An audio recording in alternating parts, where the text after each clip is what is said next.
donc aujourd'hui on se retrouve pour une nouvelle chronique.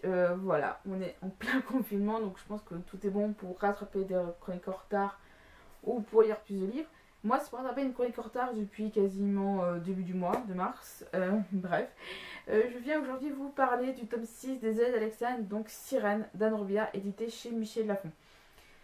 Je ne vais pas trop vous spoiler ou des choses comme ça. Donc c'est également une lecture que j'ai faite avec Mathilde de Mathilde Littérature.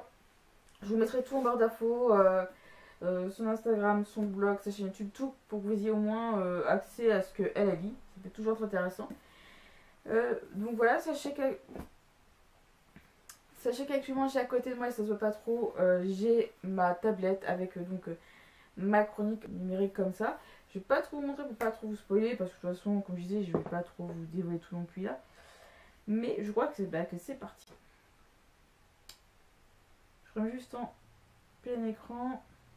Oh, putain, c'est pas la bonne page. Et donc moi, ça va me permettre de tout avoir ici à côté de moi.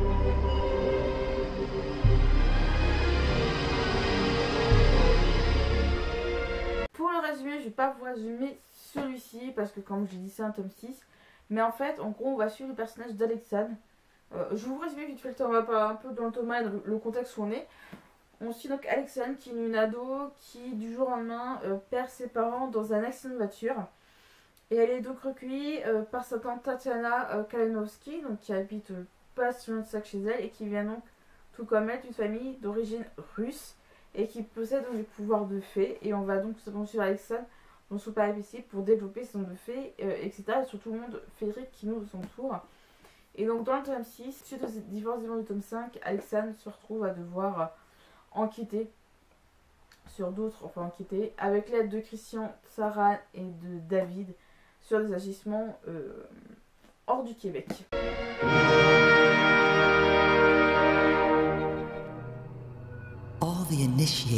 Il est vrai que j'ai eu le tome 1 il y a un bon moment, je crois qu'il y a au moins 2-3 ans, c'était Spirale. Mais dès que j'ai vu que Mathilde l'avait, je dis il faut que je le lise à tout prix. Mais en tout cas, j'étais contente qu'on lise toutes les deux en lecture commune. Donc je pense qu'on va les deux facilement s'enchaîner. Le titre de la série, pour moi, a perdu un peu de son charme. Parce qu'à la base, c'est bien les lettres d'Alexandre. Mais je trouve que Alexandre, notamment depuis le tome 4, voire même surtout pas mal dans le tome 5, a été relayée au deuxième, voire même troisième plan. C'est-à-dire qu'elle n'a plus le rôle de personnage principal qu'elle avait. Et qui va vraiment au début du tome 1 ou des choses comme ça. Vraiment le tome 1, le tome 2, etc. Elle a perdu un petit peu de cette présence qu'elle avait vraiment dans le début de la série. Mais donc c'est vrai que c'est un personnage qui a laissé un peu sa place de rôle principal à Christian et Sarah, mais là elle commence un petit peu à reprendre un peu son rôle, enfin elle commence à avoir de l'importance. Je dis pas qu'elle commence à avoir son premier plan vraiment très important qu'elle avait pu avoir dans les premiers tomes, mais elle commence à reprendre un petit peu de l'importance dans ce tome-ci. Chose que je trouve intéressant, et j'aimerais que Anne Robillard ne se perde pas dans cette lancée, et que qu'Alexandre retrouve vraiment un peu de sa superbe, malgré qu'elle a évolué dans les précédents. Je voudrais bien qu'on ne se repose pas sur ses acquis, sur ce qu'elle sait, quand même qu'on ne repose pas sur nos acquis, mais qu'elle continue, au moins j'espère que le personnage d'Alexandre va un petit peu se développer en profondeur sur ce qu'elle a pu vivre dans les tomes précédents. Anne, pour ma part, je suis également obligée. Alors attention, c'est qu'un point de vue personnel, parce que de ce que j'ai pu lire et de ce que j'ai dans ce roman-ci, Anne est obligée pour ma part de se créer un dossier béton. Pour une chose, c'est qu'à un moment, Alexandre et ses trois compères, donc Christian, Sarah et David, se retrouvent, et avec d'autres personnages, se retrouvent face à un lieu bien précis. Je ne dis pas lequel pour pas vous spoiler, mais Anne fut obligée d'avoir lu au moins deux écrits en lien avec le bâtiment, d'ailleurs, avec le bâtiment, avec la cité, avec la ville en question, qu'elle mentionne d'ailleurs dans cet ouvrage-là. Mais elle est obligée vraiment de se renseigner, je pense qu'un bon truc très important, elle est obligée de se faire, comme je dis, un dossier béton, parce que le bâtiment, pourquoi je veux que ce soit qu'un bâtiment particulier, bah oui, je vais marquer le mot bâtiment là, parce qu'en fait, du fait que voilà, donc en fait, il va beaucoup y avoir de en fait, je trouve.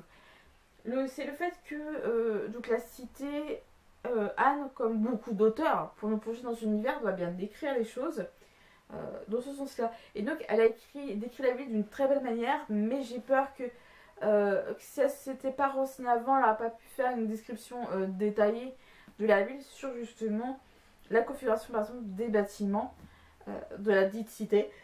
Et, après je sais pas, est-ce qu'il y a vraiment des versions qui changent, est-ce que c'est décrit d'une manière ou d'une autre, ou est-ce que chacun peut se faire sa propre opinion sur à quoi pouvait ressembler la cité, je ne sais pas. Là comme on dit c'est vraiment un point qui pour moi paraît important, mais que pour d'autres ça peut pas forcément l'être. Donc au moins c'est comme ça que je le perçois maintenant. Mais en tout cas, Anne a très bien su décrire la cité en question, a toujours bien su décrire les lieux, et ça je trouve que c'est vraiment un gros point de la part de Anne évidemment. Par contre c'est vrai que cela ne m'a pas empêché de vraiment adorer, parce que le style de Anne peut paraître très jeunesse, mais également très adulte sur le monde qui nous entoure, et tout le reste c'est vraiment un monde très enrichi. Comme cette série avant, excusez-moi je suis un peu fatiguée, un peu comme cette série avant, d'avoir bien pu développer tout ce qui va avec. Elle a vraiment commencé à créer vraiment une série intéressante, mais j'ai peur que sur certains points, j'ai peur que ça devienne un peu redondant et que justement, elle ne... C'est ça qui me fait peur, que j'ai surtout eu peur avec ce tome-ci, c'est le fait qu'on s'éloigne du sujet principal. Carve their names in the wall of the temple. Les points positifs, c'est que c'est toujours très bien écrit, très bien décrit. Enfin, c'est bien écrit, c'est très bien décrit.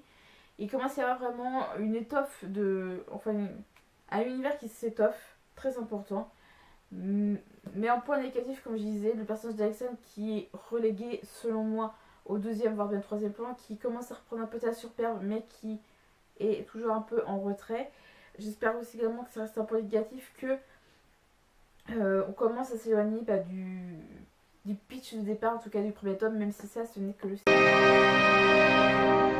From Victor Hugo to Dali, as well as Cocteau. Ma chronique sur le tome 6 des aides d'Alexandre, donc Sirène, Dan Robière chez Michel Lafon, est terminée. J'espère que ça vous a plu. Dites-moi ce que vous en avez pensé, mais je pense en tout cas que j'ai hâte de lire la suite pour bien pas trop m'arrêter dans cette lancée-là. Et sur ce, je vous dis bonne lecture à vous.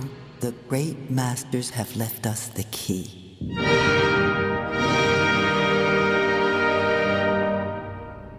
However, it is within the music of Mozart that you must find the answers to